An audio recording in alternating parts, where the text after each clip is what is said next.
ये हमारा जो ज्ञान का वाद विवाद सन 2003 से, क्योंकि सन 2003 में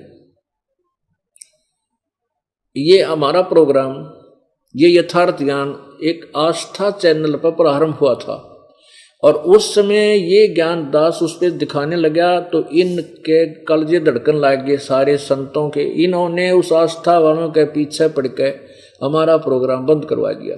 फिर हमने क्या किया कि 2004 में गांव गांव नगर नगर में जा कर के हमारे भक्तों ने सत्संग शुरू कर दिए। तो उसी दौरान हम सत्संग करते हुए हिसार किया, हिसार से कैथल किया, करनाल किया, कुरुक्षेत्र किया, अम्बाला किया, फिर हम पहुंचे जमुनानगर। तो वहाँ यही मिल गया आगे कौन से, ये जो दयानंद के चेले चपटे, इन्होंने वहाँ सरदारों को भड़का दिया। आप भी उल्ट पुट करके वहाँ हमारे साथ विरोध किया और हमारा सत्संग वहाँ बीच में बंद करा दिया। तो हम वहाँ से फिर झगड़ा करने की चेष्टा की। तो हम आगे अपना जान बचा के हमने सोचा कि अपने आश्रम में रहकर ही हम परमात्मा के बच्चों तक ये संदेश पहुंचाएंगे। तो हमने समाचार पत्रों में ये लेख लिख लिख के और अपने ऐड देनी शुरू की। तो ये फिर फंस गए, इन्होंने प्रति उत्तर एक आधा दिया, बाकी झूठ बोले, झूठा है, कपटी है, रामपाल के जाने संस्कृत को, ये तो झूठ बोलता। अब आम आदमी का न्यो भी पक्का बैठ रहा था कि महर्षि दयानंद तो कति बड़े बड़े विद्वान थे और रामपाल तो के जाने संस्कृत और वेदों के बारे में, महर्षि के बारे में जो उनके अनुयायी करें वह सच्ची होगी। तो उन्होंने फिर जब मैंने ये फोटो स्टेट लिख करके भेजी समाचार पत्रों में, एज इट इज कॉपी के यो लिख रखा महर्षि ने, तुम पढ़ के देख लो, अनुवाद कर रखा है, इसमें संस्कृत की जरूरत है कौन। तो इन्होंने क्या उत्तर दिया था उनके अनुयायियों ने, वो विरोधियों ने, हमारे विरोधियों ने जो सत्य को नहीं स्वीकार करने देना चाह रहे थे समाज को, कहने लगे 8वें अध्याय के 13वें श्लोक में तो मित्र के बारे में लिखा, परमेश्वर नहीं लिख रखा। तो पुण्यात्मा इसलिए सत्यार प्रकाश में ये दिखाना पड़ा कि सत्यार प्रकाश के प्रथम मंत्र समलास में स्वामी जी स्वयं कहते हैं कि मित्र का, जहां मित्र का अर्थ समझो परमेश्वर, अर्थात इसने उसी आधार से अनुवाद करते हुए, और ये भी सोच रही दयानंद जी की कि जय मन सीधा यहाँ परमेश्वर लिख दिया, आगे पाप ताप पे लिख रहा है, पाप नाश हो जाते तो तुरंत बुद्धि पकड़ जाएगी। तो इसने वहां मित्र लिख दिया। यही कारण रहा कि ये वेदों के पढ़ने वाले, इनकी आंखें भी जो है ना वेदों के ठेकेदार बन रहे थे, इनको पता नहीं वेद में क्या लिख रखा है। यही परमात्मा समझाना चाहते हैं, मोती मुक्ता दर्शत नाई, ये जग है सब अंदरे और दिक्कत के तैन चश्मे इनका फिरा मोतिया बंदरे। इन वेदों ने रोज पढ़ा करते, सत्यार प्रकाश को पढ़ते थे वो उनके अनुयायी, और ये नहीं समझ पाए कि वेद में क्या लिख रखा, परमात्मा तो गौर पाप ने काट दे। अब देखो ये यजुर्वेद 8वें अध्याय का 13वां श्लोक है, इसमें लिखा है कि हे सबके उपकार करने वाले मित्र आप, देव कर्तस्य दान देने वाले के एन से माने अपराध, एन से शब्द साथ पढ़ेंगे, अवैजन माने विनाश करने वाले हो, अपराध माने पाप। ये देखो एन से माने पाप के, अवैजन माने दूर करने वाले हो, एन से माने अवैजन माने दूर नाश करने वाले। तो एन से का अर्थ समझो आप, एन से माने पाप, एन से माने अपराध, एन से माने अपराध कहो चाहे पाप कहो एक ही बात है, विनाश करने वाले हो। मनुष्य कर्तस्य साधारण मनुष्यों के किए हुए, एन से माने पाप के, अपराध के, अवैजनम विनाश यानी नाश करने वाले हो, छुड़वाने वाले हो। पितर कर्तस्य पिता के किए हुए, एन से माने ये भी अपराध ही समझो, विरोध आचरण नहीं, एन से माने अपराध के, अवैजनम अच्छे प्रकार हरने वाले, असी माने हो। आत्म कर्तस्य अपने किए हुए, एन से माने पाप के, दूर करने वाले हो।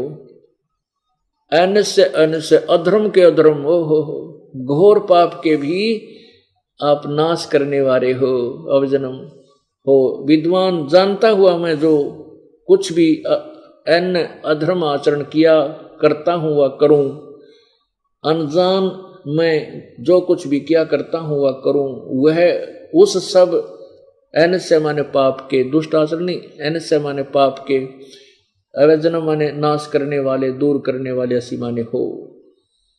अब ये हो गया कंसेप्ट क्लियर कि दानंद जी ने वेदों के कह का भी पता नहीं था। वेदों में भगवान के गुण हैं।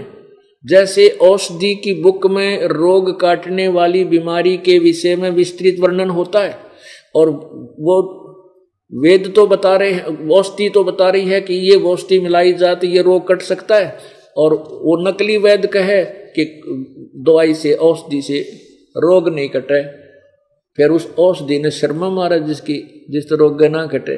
तो भगवान की स्तुति उपासना ते जब पाप नहीं कटे तो भगवान की भक्ति की स्थिति समाप्त हो जाती है, आवश्यकता ही नष्ट हो जाती है।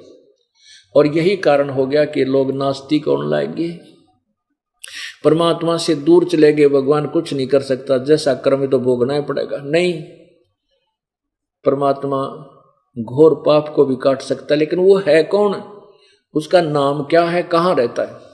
अब इस दानंद जी के अब 3 सिद्धांत फेल हो गए।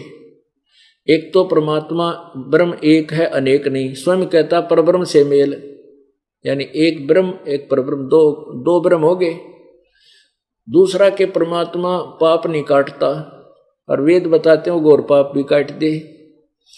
और तीसरा वो निराकार बताता है, और स्वयं कहता उपासना से उसका साक्षात्कार हो जाता है। वैसे तो कंडम आप कर ली इसने, आप एक इस्त उठाई रह गए, अगले पृष्ठ पर झूठ पता नहीं, इसलिए नहीं मालूम, तो पहले पर तो निराकार कह और दूसरे पर कह रहा है कि वो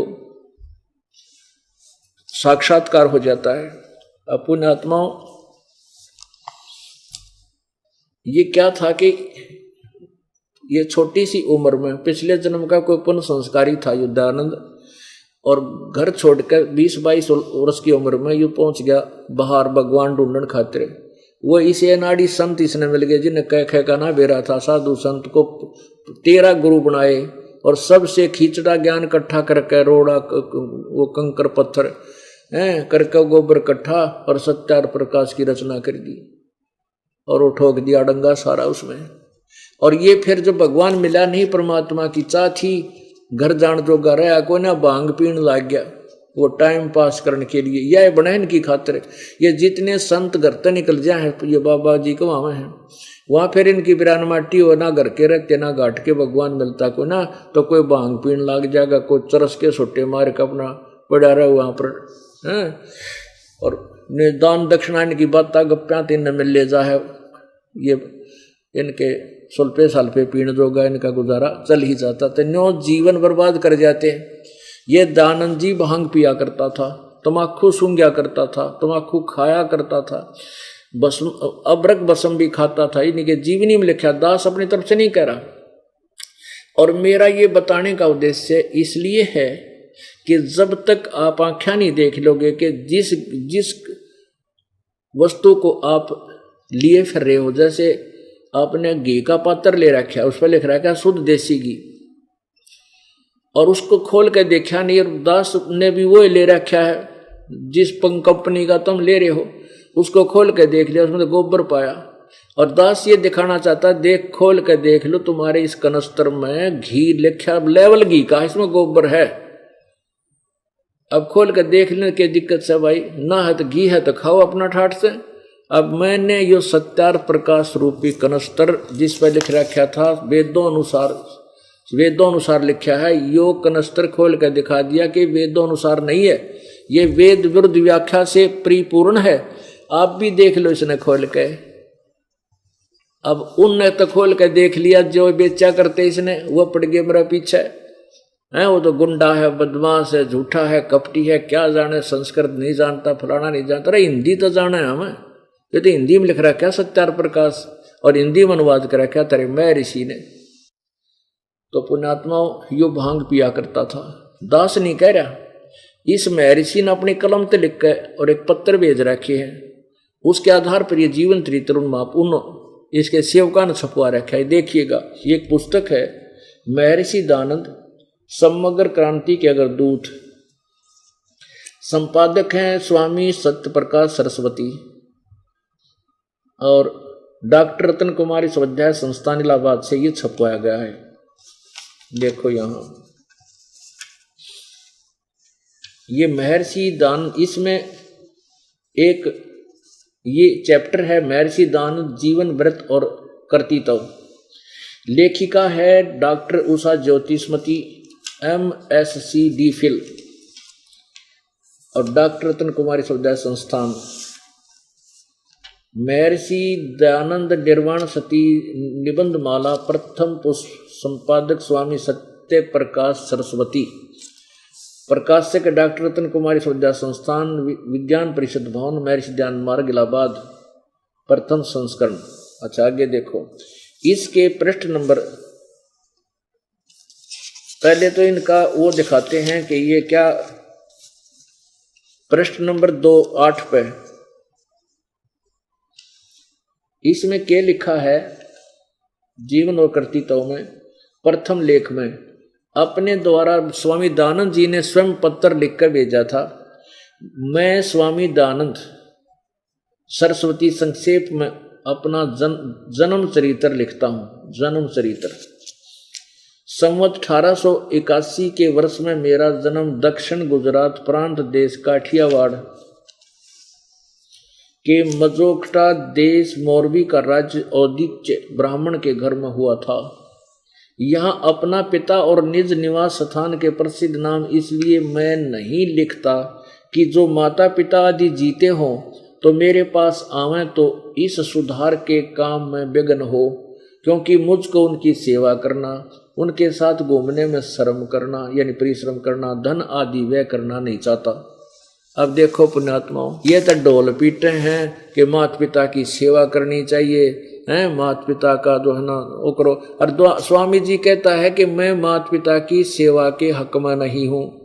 क्या कहते हैं, यदि मेरे माता पिता जी जिंदे हूँ, मैं अपने यथार्थ गांव, अपने पिता का नाम और गांव ठिकाना इसलिए सही नहीं बता रहा हूँ कहीं मेरे माता पिता जीवित हों और वो पता लगा के मेरे पास आ जाएं और उनके आने के बाद मुझे उनकी सेवा करनी पड़े, उनके साथ घूमूं या उनके खान पीन पर खर्च करना पड़े।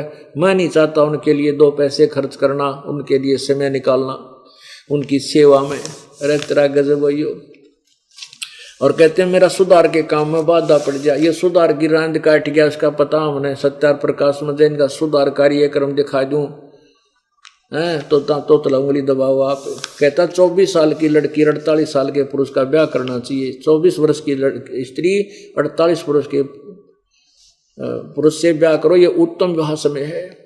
ये ऐसे सुधार के ना रोग काट रखे, ऐसे लेख लिख रखी और इतनी बूंदी बातें लिख रखी है, मैंने शर्म आओ आपके सामने सुनाते और पढ़ाते हुए सुधार के विषय में। अब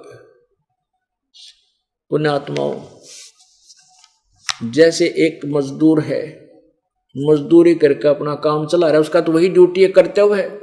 और वो नौक है कि मैं अपने माता पिता पर पैसे नहीं लगाना चाहता, ना इनकी सेवा करना चाहता, मेरी मजदूरी के काम में बाधा पड़े। कोई किसान है, वो किसान खेती करता है, वो उसका वही कर्तव्य है, वही कर्म है। और वो नौक है मैं अपने माता पिता की सेवा नहीं करूं क्योंकि दानंद कहने लग रहा और क्योंकि मेरे खेती के काम में बाधा पड़े, इनके साथ घूमना पड़े, इनकी सेवा करनी पड़े, 2 पैसे लगाने पड़े। अभी न कित तरह इस महर्षि ने बताइए, कोई थ्योरी, कोई सोच, कोई लिखने की बात थी इसकी। औरों ने तो सलाह दें ये कि माता पिता की सेवा करनी चाहिए, बस यही परम कर्तव्य है। और खुद नो कहना मैं तो माता पिता की सेवा करने के हक में नहीं, क्योंकि वो आगे तो उनको 2 पैसे लाने पड़े हैं और उनके साथ मैंने अपना समय खराब करना पड़े। परमात्मा कबीर जी कहते हैं इसे नकली लोगों के लिए क्या बताते हैं कि करनी तज कथनी कथें, आप करें नहीं और कहें कहें। करनी तज कथनी कथें, अज्ञानी दिन रात और कुकर जो भौकत फिरे, ये सुनी सुनाई बात। पंडित और मसाल चाहिए दोनों सूझे ना, औरों को करें चांद ना रहे, आप अंधेरे में और अंत बात बनाओ और आपको ती उल्टा काम करें। तो ये महर्षि दयानंद की, यह तो आपने सुन ली समाज सुधारक की। आगे देखो ये भांग पिया करता इसी पुस्तक के 21 पृष्ठ पे, ये देखिएगा, ये वही है ज्योतिष्मती लेखिका और जीवन व्रत करती तो पृष्ठ 21 पे आइए। हम इसको, क्योंकि यहाँ इन्होंने मिसप्रिंट हो गया है, ये 1913 है, 1313 नहीं है। 1313 में स्वामी जी का जन्म भी नहीं था। अब यहाँ से देखेंगे, ये 20 पृष्ठ से यहाँ लिखा है कि पूर्व दिशा वाली सड़क से कानपुर जाने वाला था। जब संवत 1912 विक्रमी समाप्त हुआ, 1913 अगले 5 मास में कानपुर, प्रयागराज मध्यवर्ती अनेक प्रसिद्ध सदान मैंने देखे। 1913 है ये, तो अब फिर 21 पर आइए। स्वामी जी क्या बता रहे हैं कि तत्पश्चात जिस वस्तु की खोज में था उसके अर्थ आगे को चल दिया, और आसुद सुदी 2 संवत 1913 है, ये 1313 गलत प्रिंट हो रहा है, को दुर्गा कुंड के मंदिर पर जो चंडालगढ़ में है पहुंचा, वहां 10 दिन व्यतीत किए। यहाँ मैंने चावल खाने सर्वथा छोड़ दिए और केवल दूध पर अपना निर्भय करके दिन रात योग विद्या के अध्ययन और अभ्यास में तत्पर रहा। दुर्भाग्यवश वहां मुझे एक बड़ा दोष लग गया, अर्थात भांग पीने का स्वभाव हो गया, और सो कई बार उसके प्रभाव से मैं सर्वथा बेसुध हो जाया करता था। जय हो महर्षि दानंद नशेड़ी की, रे तेरा गजब भैया। नो कह चावल तक खाने छोड़ दिए, दूध पी कर नो कह दिन रात में योग साधना में, देख कितनी झूठ कपड़ पे ले। और नो कह भांग पीने लग गया, भांग पी के बेसुध हो जाया करता। अब भांग पी के और बैठ गया नो आसन पदम लगा के, इतला के कड़बी द्वार के, तो सारी रात बैठा रहा, उसने पता नहीं तो कि पड़ा है कि बैठा है। लोग ने सोचो वे कमाल कर रहा महात्मा, सांझ का बैठा और सुबह तक ओहो सारी रात भजन किया इसने, तो इन्होंने मेरा भांग में पड़ा है यो। अब देखो पुण्यात्माओं, ये क्या कहते हैं कि महर्षि जी ने ना, वो तो पहले पिया करता था, बाद में छोड़ दी थी। अरे तो साधना काल में पी रहा था, साधना करते करते कुबाड़ कर रहा था। ठीक है, जब तक इंसान भक्ति मार्ग पर नहीं लगा है, पहले गलती होगी हो, त्याग दे, और फिर साधना करने का मैं भांग पीऊं, तमाकू खावा, तमाकू सूंगे, अबरग बसम खावा, अबरग बसम और संत की क्या को खाने की आवश्यकता क्यों कर पड़ेगी? आयुर्वेद में अभ्रंग भस्म तो बहुत ही भयंकर है, ब्रह्मचारी न तो निकट भी नहीं जाना चाहिए। अभ्रंग भस्म इतनी भयंकर बताई, नकमी बताई, अरे वो अभ्रंग भस्म भी खावा था।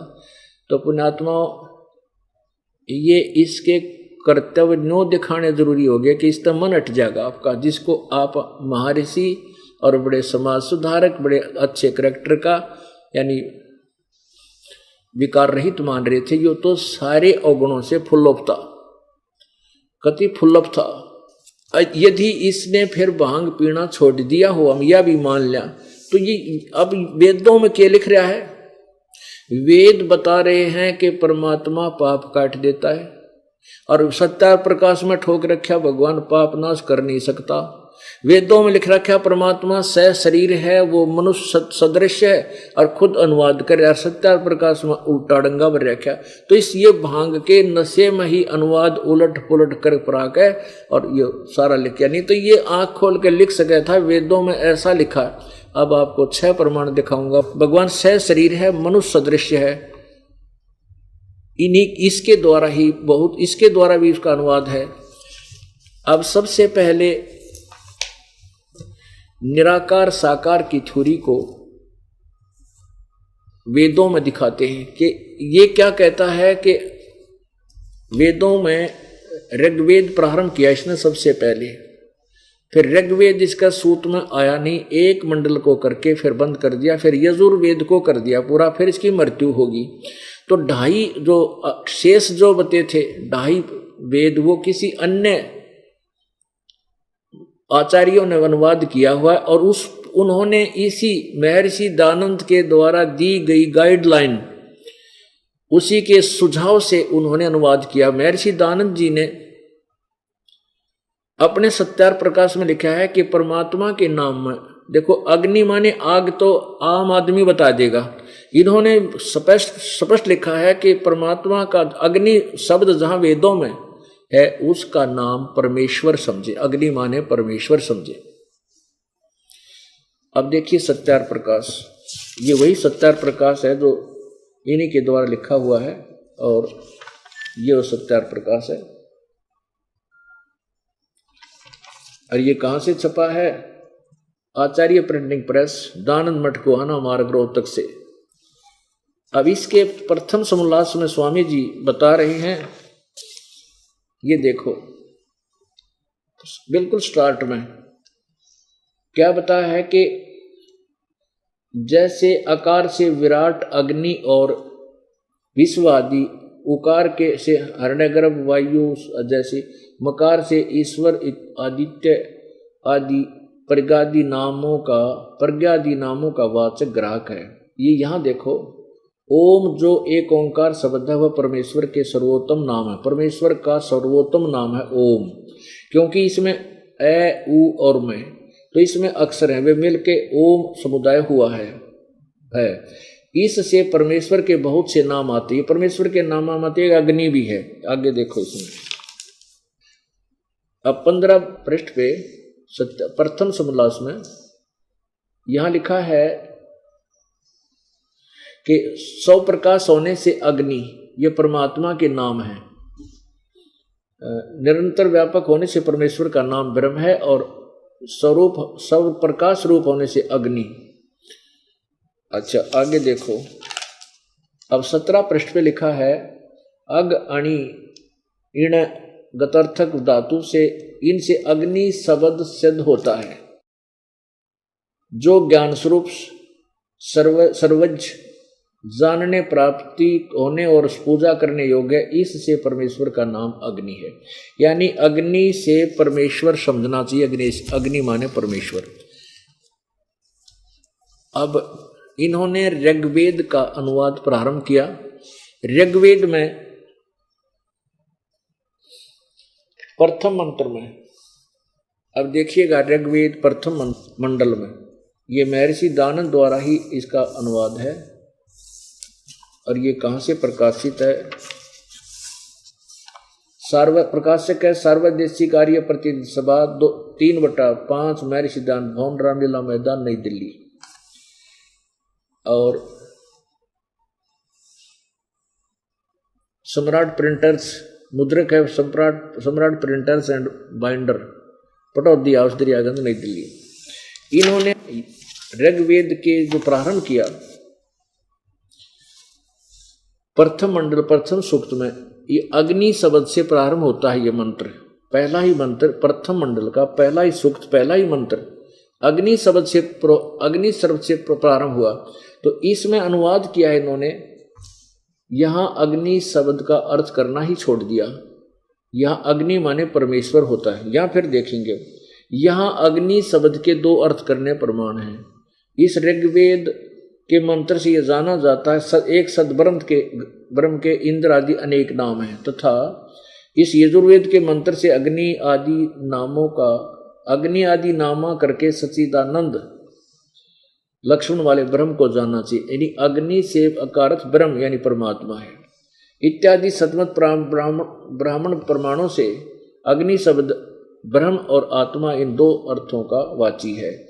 इस प्रमाण से अग्नि शब्द प्रजा शब्द से प्रजा और प्रजा शब्द करके भौतिक और प्रजापति शब्द से ईश्वर का ग्रहण होता है। इस प्रमाण से सत्य आचरण के नियमों का जो सदा सत्य यथावत पालन करता है वही व्रत कहता है, और इस व्रत का पति परमेश्वर है। इस ऋग्वेद के प्रमाण से ज्ञान वाले सर्वज्ञ प्रकाश करने हारे विशेषण से अग्नि शब्द करके ईश्वर का ग्रहण होता है। अब देखना, निरुक्तकार यासक मुनि जी ने भी ईश्वर और भौतिक पक्षों को अग्नि शब्द की भिन्न भिन्न व्याख्या करके सिद्ध किया है, जो संस्कृत में यथावत देख लेना चाहिए। मनु जी ने इन 2 श्लोकों में भी परमेश्वर के अग्नि आदि नाम प्रसिद्ध हैं। परमेश्वर के अग्नि माने परमेश्वर। अब स्वयं भी स्वामी जी ने ये प्रथम मंत्र में तो अग्नि माने परमेश्वर किया ही है, दूसरे में भी इस प्रथम मंडल के प्रथम सूक्त के प्रथम मंत्र में भी अग्नि शब्द है, दूसरे में भी अग्नि है। अग्नि माने परमेश्वर, और तीसरे में अग्नि माने अच्छी प्रकार ईश्वर, यानी अग्नि माने ईश्वर, और चौथे में अग्नि माने हे परमेश्वर, अग्नि माने हे परमेश्वर, और पांचवें में अग्नि शब्द नहीं है, छठे में अग्नि माने परमेश्वर, फिर सातवें में अग्नि माने परमेश्वर, और फिर आठवें में नहीं है, नौवें में अग्नि माने परमेश्वर, ज्ञान स्वरूप परमेश्वर। अब पुण्यात्मा फिर देखो, इसी स्वामी जी ने अनुवाद किया है मंडल नंबर 1 सूक्त नंबर 96 के अंदर 9 श्लोक हैं इसी प्रकार जो पहले सूक्त में है। अब 96वें सूक्त में भी 9 मंत्र हैं, 9 में तो 8 में अग्नि शब्द, 8 में परमेश्वर स्वयं लिखा है। यहाँ देखिएगा, ये है सूक्त नंबर 1 मंत्र मंडल 1 सूक्त 96 ऋग्वेद, और इसके प्रथम मंत्र में अग्नि परमेश्वर व भौतिक अग्नि दोनों कर रखी, परमेश्वर कह दो चाहे भौतिक अग्नि को परमेश्वर।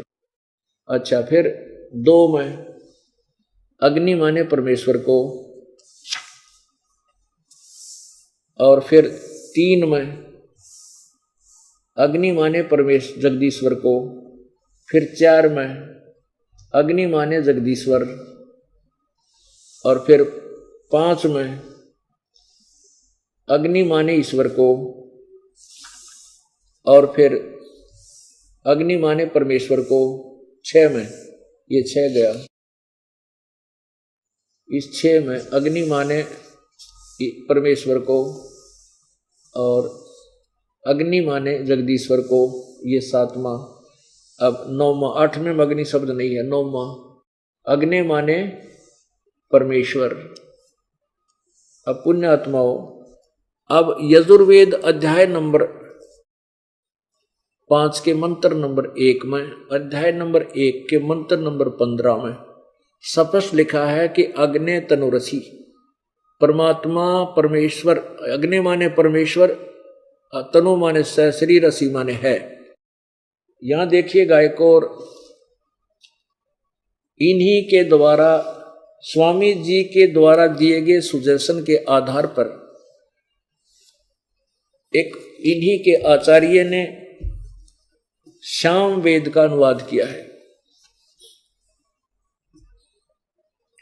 ये देखिएगा साम वेद, ये यजुर्वेद और सामवेद इकट्ठा ही जल्द किया है। यजुर्वेद तो स्वामी दयानंद जी द्वारा ही अनुवादित है, और सामवेद किया है इस वेद भिक्षु जी ने। यहां देखिएगा कहां से छपा है। ओम प्रधान कार्यालय दान संस्थान वेद मंदिर महात्मा वेद भिक्षु सेवा आश्रम मुखमेलपुर दिल्ली, दूरभाष इतना। कहाँ से? दान संस्थान नई दिल्ली प्रकाशन उपार संस्करण।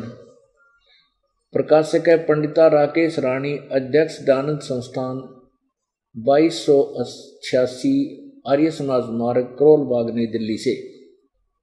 अब इसके अंदर जहां से प्रारंभ होता है ये देखिएगा, सामवेद प्रारंभ होता है। ये प्रथम अध्याय, अच्छा प्रथम मंत्र में अग्नि हे ईश्वर, अग्नि हे परमेश्वर, अग्नि माने ईश्वर को, अग्नि परमेश्वर, अग्नि हे ईश्वर, अग्नि हे ईश्वर, अग्नि हे ईश्वर, अग्नि माने हे परमेश्वर। ढेर सारे में अग्नि माने हे परमेश्वर, अग्नि माने हे ईश्वर, अग्नि माने हे परमेश्वर, अग्नि माने हे परमेश्वर, अग्नि माने हे परमेश्वर। जहां देखो आगे, जहां भी देखो इतने लिखे हैं इसमें। आगे फिर अग्नि माने हे परमेश्वर, अग्नि माने परमेश्वर को, अग्नि माने परमेश्वर, जहां भी देखा। अब पुण्य आत्माओं, अब स्वामी जी यजुर्वेद अध्याय नंबर 5 के श्लोक नंबर 1 का मंत्र नंबर 1 का अनुवाद करते हैं। अपनी उस अज्ञान सोच को ऊपर रखते हुए कि परमात्मा निराकार है, जो सत्य और प्रकाश में इन्होंने अड़ंगा भर रखा है, उसको परखने के लिए वेदों के मंत्रों का अनुवाद भी कति उलझ पुलझ कर दिया, उलट सुलट कर डाला कि किसी का समझ ना आवे। ये देखिए यजुर्वेद स्वामी दयानंद जी द्वारा, सरस्वती द्वारा अनुवादित। कहाँ से छपा है ये? प्रकाशक है सर्वदेशी कार्य प्रतिनिधि सभा, 2/5, महर्षि दान भवन, रामलीला मैदान, नई दिल्ली। यजुर्वेद आर्य भाषा पूरा महर्षि दानंद संस्कृत, महर्षि दानंद सरस्वती कृत, इन्होंने इसका अनुवाद किया है। कहाँ से छपे हैं ये? मुद्रक Prince offset printers, 1510, Pataudi house, Triyaganj. अब देखो 5वें अध्याय का और प्रथम मंत्र में स्वामी जी ने के जुल्म कर रखा है, अक्षरा गजब भैया। ये देखिएगा 5वां अध्याय, यह यहां से शुरू होता है कि ये प्रथम मंत्र, अग्ने तनुरसी विष्णुवे तवा सौम्यस्य तनुरसी। अपुण्यात्मा देखो, तनु माने ये खुद कहते हैं शरीर के समान, यानी शरीर, असी माने है, और ये अग्नि शब्द है। इन्होंने क्या अनुवाद किया कि हे मनुष्यों, तुम लोग जैसे मैं जो हवि बिजली प्रसिद्ध रूप अग्नि के शरीर के समान है, उसको यज्ञ की सिद्धि के लिए स्वीकार करता हूं। बताओ इसका कोई अर्थ बना? सीधा सा अर्थ था अग्ने तनु रसी, अग्ने तनु रसी। इसको तनूर बोलो चाहे तनु बोलो। अग्नि माने हे परमेश्वर, हे परमेश्वर आपका, अग्नि माने हे परमेश्वर आपका शरीर असी माने है, आप सह शरीर हैं। 2 अक्षर की बात थी, कति गोल मोड़ करने की आवश्यकता नहीं थी, क्योंकि इसने तो ज्ञान तो था ही नहीं, भांग पी रखी थी। और वहां अनुवाद कर अग्नि माने, जहां भी अग्नि माने परमेश्वर मानो। अब इसमें अग्नि बिजली का तो रूप बतावे, और भगवान ने नो कहा वो निराकार, और वेद कह रहे हैं अग्नि माने परमेश्वर, हे परमपिता, हे परमेश्वर आपका शरीर है। अब 2 बार लिखा है कि विष्णुवे तवा सोमस्य तनुरसी। वो परमात्मा जब सतलोक से, एक तो वहां पर इतना तेजोमय शरीर है कि उसके शरीर के उस प्रकाश को हम इस चरम दृष्टि से नहीं देख सकते। वो परमात्मा अपने रूप को सरल करके, अपने स्वरूप को हल्का बना करके तेज पुंज का वो, और एक अन्य रूप धारण करके इस तीनों लोकों में आता है, प्रवेश करता है। गीता जी अध्याय नंबर 15 के श्लोक नंबर 16 और 17 में 3 भगवान बताए, एक क्षर पुरुष ये ब्रह्म, अक्षर पुरुष ये परब्रह्म, और ये तो दोनों नासवान हैं, इनके प्राणी भी नासवान हैं। और 15वें अध्याय के 17वें श्लोक में कहा कि उत्तम पुरुषत्व अन्य परमात्मा इति उदाहरते लोकतरम अविश्य विभर्ति अवैश्वर्य, जो तीनों लोकों में प्रवेश करके सबका धारण पोषण करता है, वो अविनाशी परमात्मा है। अब यही वेद प्रमाण कर रहे हैं कि उस विष्णुवे तवा सोमस्य तनुरसी, उस परमात्मा का सबका पालन करने के लिए अतिथि रूप में यहाँ इस लोकों में आकर प्रवेश करके जो सबका धारण पोषण करने के लिए भी उस अमर पुरुष का शरीर है। ये देखिएगा फिर 5वां अध्याय, अग्ने तनुरसी विष्णुवे तवा सोमस्य तनुरसी, विष्णुवे तवा अतिथ्यमसि विष्णुवे तवा सेनाए।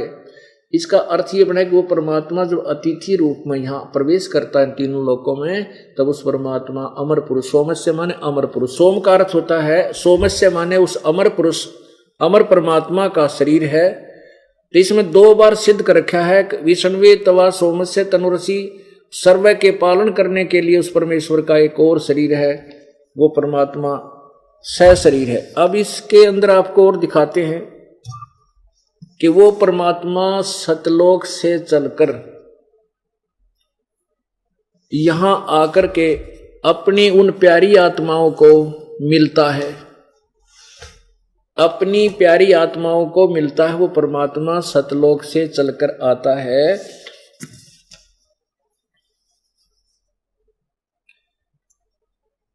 और वो परमात्मा मनुष्य जैसा है, मनुष्यवत, ये और थोड़ा क्लियर कर दे। पुण्यात्मा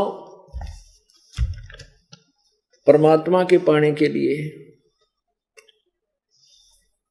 उन पुण्यात्माओं ने घर भी त्याग दिए, राजपाट भी छोड़ दिया, जंगल में चले गए और इतने कठिन साधनाएं की, भगवान नहीं मिला क्योंकि उनकी वे ऑफ वर्शिप शास्त्र विरोध थी।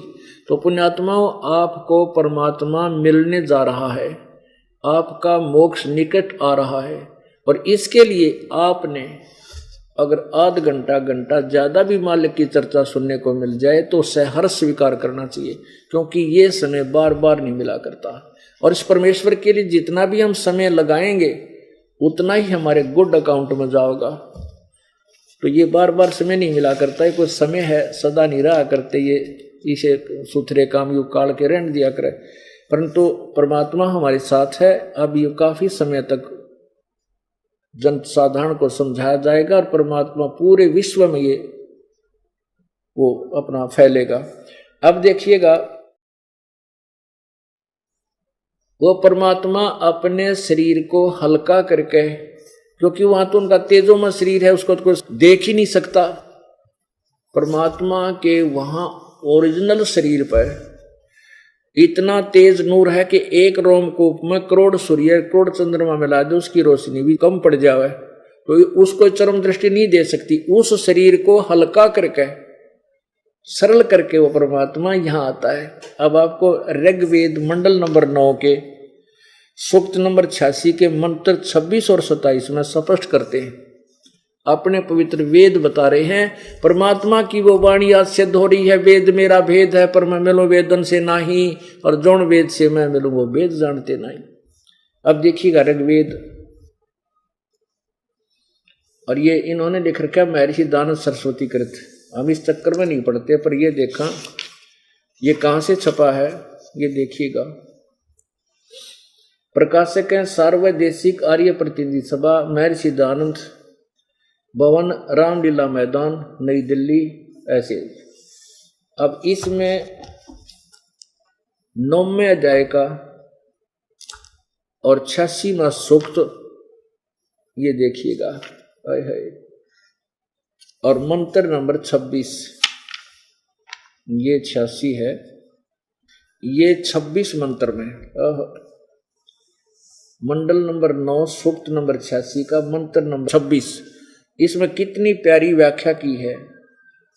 अनुवाद करता है यही दानंद जी के अनुयायी, यज्ञ करने वाले यजमानों के लिए परमात्मा सब रास्तों को सुगम करता हुआ, उनके विघ्नों को मर्दन करता हुआ यानी नष्ट करता हुआ, और उनको पवित्र करता हुआ, और अपने रूप को सरल करता हुआ, अपने रूप को हल्का तेज पुंज का करता हुआ, वह कांति में परमात्मा, यहां कबीर शब्द लिखा, कबीर।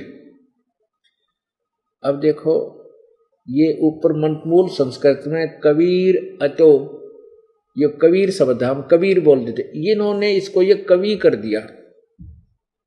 ये कबीर भी लिख सकते हैं हम, कबीर बोल सकते हैं हम, फिर इसको कबीर कहने लगे। वह परमात्मा कबीर, सर्वज्ञ लिख दिया इन्होंने, कवि कोई सर्वज्ञ नहीं होता, ये अर्थ गलत कर रखा है इन्होंने।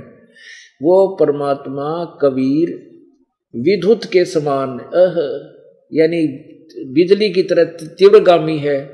एक कहते पहुंचूंगा क्षण एक में, एक क्षण में, इतनी सेकंड में भगवान सतलोक से आ जाता है। विद्युत बिजली की तरह तीव्रगामी, क्रीड़ा करता हुआ, संतान नाल खिलौना, वो उस अमृतवाणी में लिखा है, यानी खेलता हुआ सा। और वर्णीय पुरुषों को, वर्णीय माने श्रेष्ठ पुण्यात्माओं को प्राप्त होता है।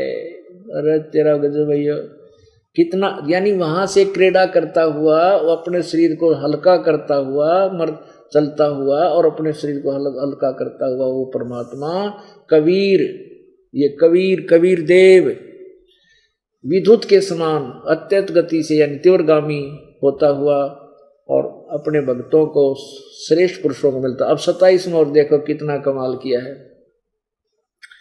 प्रेम की वे सैकड़ों धाराएं जो नाना रूप में सतिथि को लाभ कर रही हैं, वे परमात्मा को प्राप्त होती है।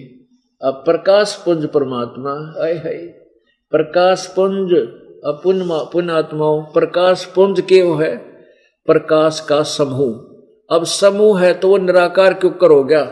अब देखो दयानंद जी की, इस दयानंद जी के द्वारा अनुवाद, वेद सही है लेकिन इनकी थ्योरी गलत है, सिद्धांत गलत है। वेद सही है, देखिए यजुर्वेद, ये वही यजुर्वेद है और दयानंद जी द्वारा इसका अनुवाद है और ये वही प्रकाशक है। इसके 31वें अध्याय के 17वें मंत्र में ये देखिएगा ना, 18वें मंत्र में ये है 31 तीसरे 31 माने 31वां अध्याय और यहाँ मंत्र नंबर 18 और इसका अनुवाद इन्होंने यहाँ 1052 पे किया है। हे जिज्ञासु पुरुष, मैं जिस पूर्वोक्त बड़े गुणों से युक्त सूर्य के तुल्य प्रकाश स्वरूप, अब सूर्य के तुल्य लिख रहा है, ये ध्यान से सुनना, सूर्य के तुल्य प्रकाश स्वरूप अंधकार से अज्ञान से पृथक वर्तमान स्वरूप से सर्वत्र पूर्ण परमात्मा को जानता हूं। उसी को जान के आप दुख दाई मरण को उल्लंघन कर जाते हो, किंतु इससे भिन्न मार्ग अभिष्ट स्थान मोक्ष के लिए नहीं विद्यमान है। अब हमने ये देखना है, सूर्य के तुल्य प्रकाश स्वरूप वो परमात्मा है, परमात्मा को जानता हूँ, परमात्मा पूर्ण परमात्मा को जानता हूँ। यानी वेद ज्ञान दाता तो कह रहा है वो परमात्मा सूर्य के तुल्य प्रकाश स्वरूप है। अब कोई न्यों कहे कि हमने सूर्य प्रकाश देखा, परमात्मा निराकार है और वो सूर्य की तरह प्रकाशमान है। अरे तेरा गजब हो यो। अब सूर्य बिना प्रकाश, सूर्य 100 प्रकाश है, साकार है, सूर्य के तुल्य प्रकाशमान है तो वो परमात्मा साकार है, निराकार नहीं हो सकता। सूर्य की तरह वो सम प्रकाश स्वरूप है तो परमात्मा तेजो, इसलिए अग्नि शब्द लिखा है। अब इन्होंने क्या बताया है, आप पढ़ते हो, इसने खुद लिखा ये ऋग्वेद में मंडल नंबर 9 के सूक्त नंबर 86 के मंत्र नंबर 27 में प्रकाश पुंज परमात्मा, प्रकाश पुंज माने प्रकाश का समूह है तो वो आकार है। गरीबदास साहिब जी ने परमेश्वर कबीर जी की महिमा गाते हुए ब्रह्म वेदी में लिखा है कि तेज पुंज तन दे धर के इस विधम को भेंट ही, तेज पुंज का शरीर धारण करके वो परमात्मा हमें मिलता है, हल्के तेज पुंज का। अब एक तो ये आपके समक्ष हुआ, अब आपको दिखाते हैं। आपको दास ये बार बार कह रहा है कि वो परमात्मा सतलोक से चलकर अपनी प्यारी आत्माओं का आकर मिलता है, ये वेद गवाही देता है। अब यजुर्वेद देखो, इसी दयानंद के द्वारा अनुवादित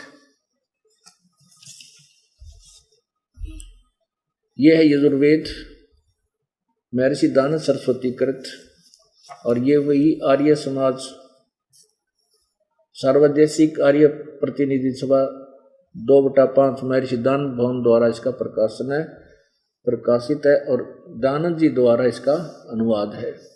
अब इसके देखियो 18वें अध्याय में,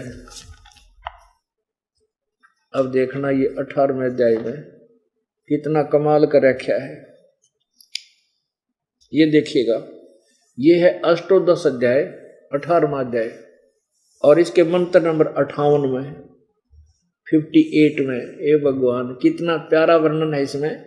हे सत्य असत्य का ज्ञान चाहते हुए मनुष्यों, तुम लोग जो उत्साह, अब देखो हृदय, हृदय माने हृदय, इन्होंने आत्मा लिखा है, वह प्राण नहीं है इसमें, मन से माने मन, वह इसमें बुद्धि नहीं है, चक्षु यानी नेत्र आदि। इसका अर्थ इंद्रियों के से उत्पन्न हुए प्रत्यक्ष आदि प्रमाणों से वह कान नहीं है, शब्द संस्कृत में कान नहीं है, यहाँ आंखों से, चक्षु माने आंखों से, नेत्र आदि से अच्छे प्रकार धारण किया, निश्चय से ठीक जाना,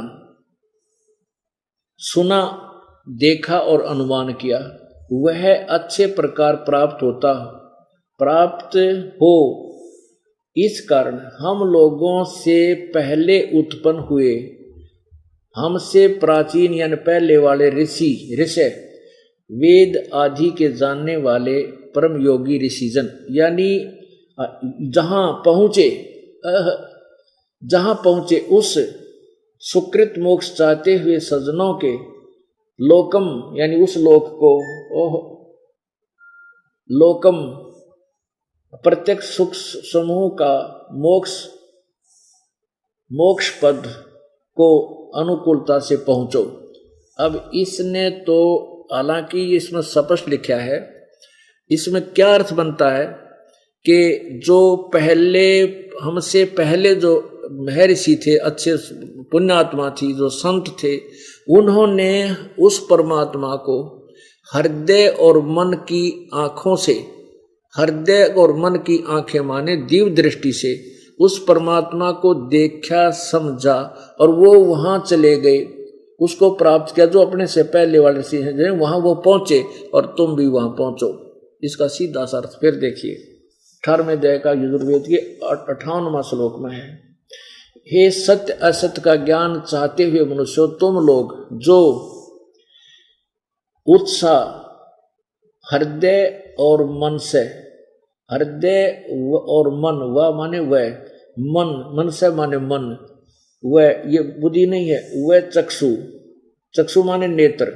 इसका अर्थ है कि हृदय और मन यानी आत्मा और मन की आंखों, चक्षु माने आंखों, नेत्र से अर्थात दिव्य दृष्टि से जिन्होंने प्रत्यक्ष आदि प्रमाणों से यानी अपनी आंखों देखा, धारण किया, अनुमान किया, ठीक निश्चय से ठीक जाना, सुना और देखा, अनुमान किया, तत्व माने वह अच्छे प्रकार प्राप्त हो। इस कारण हम लोगों से पहले उत्पन्न हुए, हमसे प्राचीन ऋषि यानी उन महात्माओं ने, ऋषिजन जहां पहुंचे उस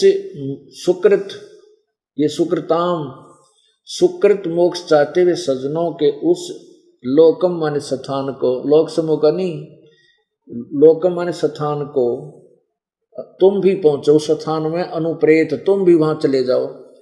अपने आत्माओं, अब देखो, अब 59 में लिखा है, हे ईश्वर के ज्ञान चाहने वाले मनुष्यों और हे समान स्थान वाले सजन, जिसको ज्ञान प्राप्त है वह वेदार्थ को जानने वाला, यज्ञ की पालना करने वाले के समान वर्तमान पुरुष जिस सुख निधि परमेश्वर को अच्छे प्रकार प्राप्त होवे, इस परम उत्तम व्योमन माने आकाश में, इस परम उत्तम व्योमन माने आकाश में व्याप्त परमात्मा को मैं तेरे लिए सब प्रकार से देता हूं, उपदेश करता हूं। अब यहां ये बताना चाहते हैं ये दास के ये परमे व्योमन, परम उत्तम आकाश में जो परमात्मा है, उस परमात्मा को यानी सम उत्तम व्योम माने आकाश, अंतरिक्ष में जो परमात्मा है उसको मैं तुम्हारे लिए बताता हूं। अब इसमें दो बातें सिद्ध होगी कि वो परमात्मा अपने अच्छी आत्माओं को आकर के स्वयं ही मिलता है और उनको तत्व ज्ञान से परिचित कराता है। अब इसमें एक और आपको दिखाते हैं कि वो परमात्मा सदृश मनुष्य जैसा है और राजा की तरह दर्शनीय है, और वो परमात्मा चौथे लोक में, तीसरे लोक में रहता है। अब ऋग्वेद मंडल नंबर 9 के सूक्त नंबर 82 में 82 में देखिएगा ये ऋग्वेद। अब ये बस एक मंत्र आपको दिखाते हैं, आज हमारा कंसेप्ट क्लियर हो जाता है। ऋग्वेद मंडल नंबर 9 का और 82, ये ऋग्वेद मंडल नंबर 9, ऋग्वेद मंडल नंबर 9 सूक्त 82 का मंत्र नंबर ये 1, जो सर्वोत्पादक प्रभु प्रकाश स्वरूप सद्गुणों से की वृष्टि करने वाला और पापों के हरण करने वाला, पाप नाश करने वाला, आप लिख रहे खुद, राजेव राजा के समान, राजेव माने राजा के समान, राजा के समान दर्शनीय है। बता बा के का ची रह गया बता। पृथ्वी लोक के लोकांतरों के चारों ओर शब्दायमान हो रहा है, वह वर्णीय पुरुषों को, ओह जो दृढ़ भक्त हैं उसको पवित्र करता हुआ प्राप्त होता है। पुण्यात्माओं, इसमें क्या है, अब जो एक सेंटेंस कबीर भगवान का, कबीर परमेश्वर की उस सच्चिदानंद घन की वाणी का सिद्ध करने के लिए, मोती मुक्ता दर्शत नाही ये जग है सब अंदरे, दिखत के तो नैन चश्म इनका फेरा मोतिया बिंदरे। अब वेद तो स्पष्ट लिख रहे हैं, कह रहे हैं भगवान साकार है, उसका मनुष्य जैसा स्वरूप है वो राजा की तरह देखने जोगा है, ये न कहो तो निराकार है, निराकार है, नरी थ्योरी बना दी। तो इनके मोतिया बिंद था, ज्ञान नेत्रहीन थे ये, सामने भी देख कर जो बता नहीं पा रहे, नहीं पढ़ रहे ना देख रहे, तो देखत के तो विद्वान नजर आवे थे, वह बड़े महापुरुष हैं, बड़े विद्वान हैं, इनके अज्ञान रूपी मोतिया बिंद हो रहा था, इनको दिखाई कुछ नहीं देता। जैसे किसी का मोतिया बिंद हो जा सफेद, उसकी आंखें इतनी सवस दिखाई देती हैं कि ये तो कति सारी है, कुछ देखता होगा और उसको दिखता कुछ नहीं। इसी प्रकार ये ऋषिर मैं ऋषिर पता नहीं के पदवी पागे, मंडलेश्वर जगत गुरु नाम धर्रे, इनका मोतिया बिंद था ज्ञान वाला। वो कबीर परमेश्वर ने इस दास का मोतिया बिंद हटा दिया और मुझे स्पष्ट दिखाई देने लग रहा। और इस मोतिया बिंद का इलाज इस सतलोक आश्रम के अंदर अतिरिक्त की तो और नहीं है, यही ऑपरेशन होगा सबका और सभी की आंखें हो जाएंगी और हम फिर दर दर की ठोकर नहीं खाएंगे, सतलोक चले जाएंगे। बोलो सतगुरुदेव।